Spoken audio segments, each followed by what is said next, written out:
लोकहित में एक राष्ट्र एक चुनाव के बहुआयामी सकारात्मक परिणाम विषय पर आयोजित प्रदेश स्तरीय छात्र नेता सम्मेलन इंदौर में संपन्न हुआ। इस सम्मेलन में भाजपा प्रदेश अध्यक्ष हेमंत खंडेलवाल, कैबिनेट मंत्री कैलाश विजयवर्गीय सहित कई स्थानीय जनप्रतिनिधि और छात्र नेता मौजूद रहे। सभी वक्ताओं ने एक राष्ट्र एक चुनाव की अवधारणा को लोकतंत्र की मजबूती और प्रशासनिक सुधार की दिशा में महत्वपूर्ण बताया। दरअसल जहां सम्मेलन में इस विषय पर गंभीर चर्चा हुई, वहीं मंच से दिए गए भाषणों में राजनीतिक बयानबाजी भी देखने को मिली। कैबिनेट मंत्री कैलाश विजयवर्गीय ने अपने संबोधन में कांग्रेस नेता राहुल गांधी पर तीखा प्रहार करते हुए उन्हें नकली गांधी बताया। उन्होंने कहा कि जो लोग फर्जी वोट डालकर चुनाव जीतते हैं, वही आज देश के प्रधानमंत्री को वोट चोर कह रहे हैं। मंत्री विजयवर्गीय के इस बयान पर सभागार में भाजपा समर्थक छात्र नेताओं की ओर से तालियों की गड़गड़ाहट सुनाई दी। कैलाश विजयवर्गीय ने आगे कहा, देश में घुसपैठियों की समस्या गंभीर होती जा रही है और कुछ राज्य सरकारें उनका समर्थन कर रही हैं।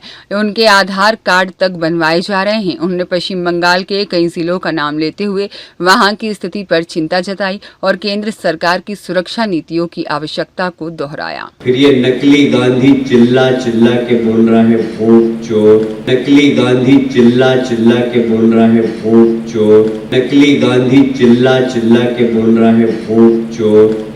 राज्य सरकारें अपनी कुर्सी बचाने के लिए देश की आंतरिक सुरक्षा की चिंता नहीं करती है, सिर्फ कुर्सी बचाने की कोशिश करती है। उसका उदाहरण बता, बंगाल में 5 जिले ऐसे हैं जहां चले जाओ तो आपको लगेगा ही नहीं कि आप अपने देश के अंदर।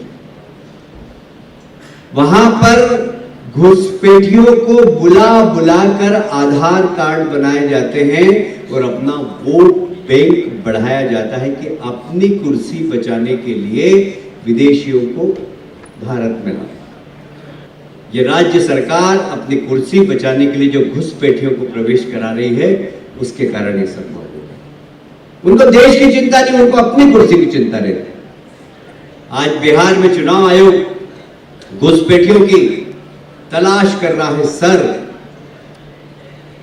सर के साथ सरासर कर रहा है विपक्ष, सरासर।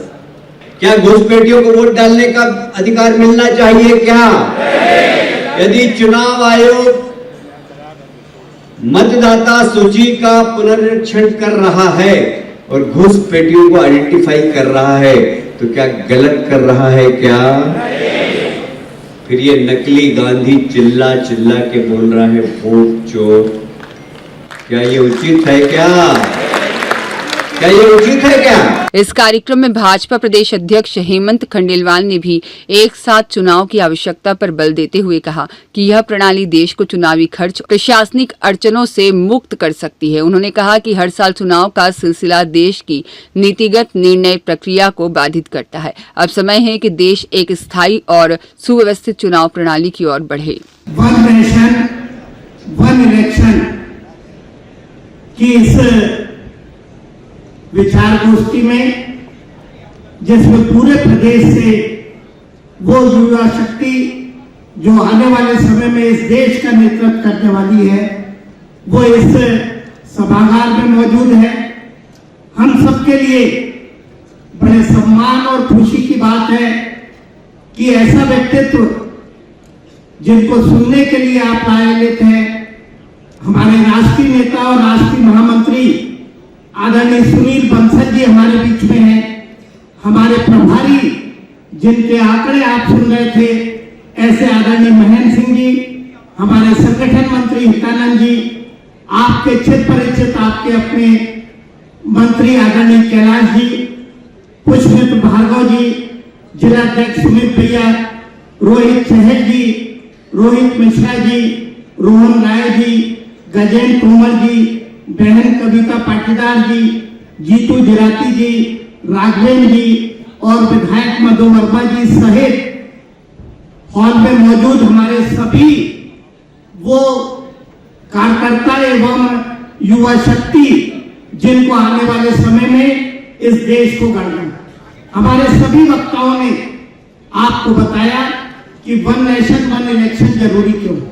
हम सब जानते हैं कि आजादी के बाद देश में परंपरा थी चुनाव की, चाहे 52 की बात करें, 57, 62, 67 तक, जैसा कैलाश जी बता रहे थे, 67 के बाद और उसके बाद जब इंदिरा गांधी ने आपातकाल के बाद 1 साल का समय बढ़ाया, उसके बाद पूरे देश में लोकसभा और विधानसभा के चुनाव अलग अलग होने लगे। कई बार जब एक चुनाव की बात आती है तो विपक्ष बार बार ये कहता है कि सत्तारूढ़ पक्ष एक चुनाव इसलिए चाहता है कि जब लोकसभा का चुनाव होता है तो पूरे देश में मोदी की लहर होती है, ऐसा ना हो कि विधानसभा चुनाव में भी मतदाता उसी लहर से प्रभावित हो जाए। लेकिन भाइयों, मतदाता इतना समझदार होता है। एक उदाहरण आपको बताना चाहूंगा उड़ीसा चुनाव का। जब केंद्र में लोगों ने मोदी सरकार को वोट दिया, बीजेपी को दिया, लेकिन जब दूसरा मत देने की बात आई तो बीजेपी की जगह बीजेडी को वोट दिया, उन्होंने बीजू जनता दल को वोट दिया। मतदाता की समझदारी की अगर हम बात करें तो ग्रामीण परिक्षेत्र में जब पंचायत के चुनाव होते हैं, जहां दलों के भी निशान नहीं होते, जिला पंचायत, जनपद, पंच और सरपंच में हमारे वो मतदाता जिनकी समझदारी पे कई बार लोग प्रश्न उठाते हैं, वे 4-4 वोट देते हैं। जिसको पंच बनाना होता है उसी को पंच बनाते हैं। 70 साल की, 75 साल की महिला भी जनपद में और जिला पंचायत में अपनी इच्छा अनुरूप मत देते हैं। और इसलिए कांग्रेस और बाकी दल जो मतदाता की समझदारी पे प्रश्न करते हैं वो पूरी तरह गलत है। देश का मतदाता जिसे विधानसभा में चाहे वोट देगा और जिसे लोकसभा में देगा। दुनिया के कई देश जैसे पोलैंड है, इंडोनेशिया है, स्पेन है और स्वीडन ने तो अभी ये फिलहाल काम चालू किया और धीरे धीरे दुनिया का हर देश इस परंपरा को करना चाहता है, क्योंकि दुनिया में अब हर राष्ट्र के सामने धन बचाने की चुनौती है। आप सब जानते हैं कि जब पिछला लोकसभा चुनाव हुआ तो उसमें 1 लाख करोड़ की राशि खर्च हुई थी लोकसभा चुनाव में। ये सरकारी आंकड़े हैं। इतना ही चुनाव में खर्चा आम जनता और उम्मीदवारों का हुआ होगा। अगर हम इसको विधानसभा चुनाव में 1 लाख करोड़ बचा ले, क्योंकि अगर दोनों चुनाव साथ हो जाए तो लगभग इतनी राशि होगी। अगर हम इसे साल से डिवाइड करें तो ये 20,000 करोड़ होती है। हमारे देश में हर व्यक्ति का जीवन बचाने वाली आयुष्मान योजना का बजट मात्र 9,500 करोड़ है। ऐसी 2 योजनाएं जो देश का स्वास्थ्य बचा सकती हैं, इस 20,000 करोड़ में चलाई जा सकती है। किसी भी राष्ट्र के लिए धन बचाना और उसे अच्छे कामों में लगाना सबसे बड़ी जरूरत होती है और समाज के लिए समय बचाना सबसे बड़ी जरूरत होती है। अगर किसी भी देश का धन बच गया और अच्छी योजनाओं में लग गया तो वो देश दुनिया के नक्शे पे आगे जाएगा। और समाज की युवा शक्ति का अगर समय बच गया, एक चुनाव आचार संहिता, फिर चुनाव, फिर आचार संहिता, कब काम करें और कब इस देश का निर्माण करें, ये विषय पीछे जाता जाएगा। अगर हमें अमेरिका और चीन से आगे निकलना है, इस मोदी के नेतृत्व को मजबूत करना है, तो हमें इस देश का समय और धन दोनों बचाना पड़ेगा। यदि हम चाहते हैं कि हमारी युवा पीढ़ी सुखी और आगे बढ़े तो हमें इस देश का एक चुनाव, एक राष्ट्र, एक चुनाव की अभिधारणा को मजबूत करना पड़ेगा। समाज का हर व्यक्ति इससे जुड़े। यदि इस देश में धन बचेगा, समय बचेगा, तो वो कल दूर नहीं जब अमेरिका और चीन पीछे रहेंगे और ये हिंदुस्तान सबसे आगे रहेगा, ये युवा शक्ति सबसे आगे रहेगी। इस युवा शक्ति की चिंता करते हुए, क्योंकि जैसे जैसे समाज आगे बढ़ेगा ऐसे ऐसे समय की और धन की महत्ता बढ़ती जाएगी। और इसलिए जो हमारा आज का विषय है इसको हम जन जन तक पहुंचाएं। राष्ट्र मजबूत करना है तो इस अवधारणा को और मजबूत करना पड़ेगा।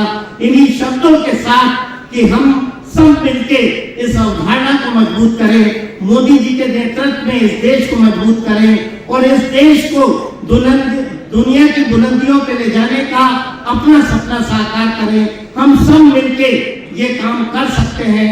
मैं आप सबका वंदन करते हुए, इस बात की उम्मीद करते हुए कि इस हॉल में बैठा हर व्यक्ति क्योंकि हर जगह से आपने वो युवाओं को बुलाया है जो उस क्षेत्र का नेतृत्व करते हैं। वो युवा शक्ति इस संदेश को नीचे तक ले जाएगी तो ये अवधारणा मजबूत होगी और ये देश भी मजबूत होगा, ये समाज भी मजबूत होगा।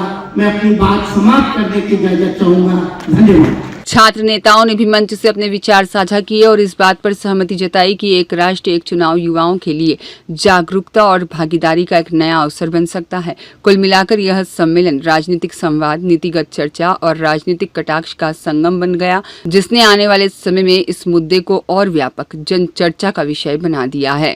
मैं कभी सोचता हूँ तो मुझको लगता है कि 15 अगस्त 1947 को बाद में आया, 14 अगस्त 1947 पहले आया।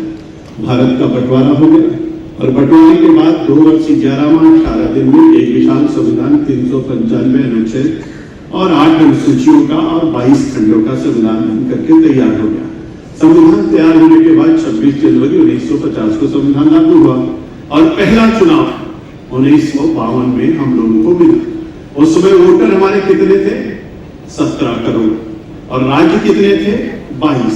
22 राज्यों का और 17 करोड़ मतदाताओं के साथ पहला चुनाव संपादित किया गया 1952 में। अभी कैलाश जी ने बताया 52 का चुनाव देखा, 57 का चुनाव देखा, 62 का चुनाव देखा, 67 का चुनाव देखा। लेकिन उसके बाद कांग्रेस पार्टी जब हारने लगी और स्थितियां खराब होने लगी तो 88 बार 88 टाइम्स उन्होंने राष्ट्रपति शासन लगाया। राज्यों का चुनाव अलग और केंद्र का चुनाव अलग और भारत की दुर्दशा प्रारंभ हो गई। मेरे मित्रों, मैं कभी कभी सोचता हूं तो मुझको लगता है कि आदरणीय नरेंद्र भाई मोदी किस तरीके से भारत के लिए वरदान बनकर के आए हैं और भारत के जब से प्रधानमंत्री बने हैं एक भारत श्रेष्ठ भारत के एक से एक अच्छे नमूने को प्रस्तुत कर रहे हैं। अब मैं 3-4 आपको बातें बताना चाहता हूँ केवल सामान्य रूप से। मेरे मित्रों, आपने देखा होगा कि एक भारत श्रेष्ठ भारत कैसे बने।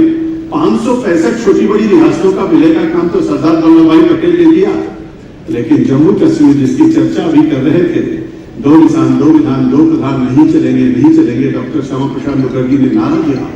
23 जून 1953 को डॉक्टर श्यामा प्रसाद मुखर्जी जी की हत्या हुई और 24 जून 1953 को डॉक्टर मुखर्जी का दाह संस्कार पश्चिम बंगाल में हो रहा था। तो एक नारा लगा था कि जहां हुए बलिदान मुखर्जी वह कश्मीर हमारा है, जो कश्मीर हमारा है वो सारे का सारा है। ब्यूरो रिपोर्ट, सत्याग्रह न्यूज, मध्य प्रदेश।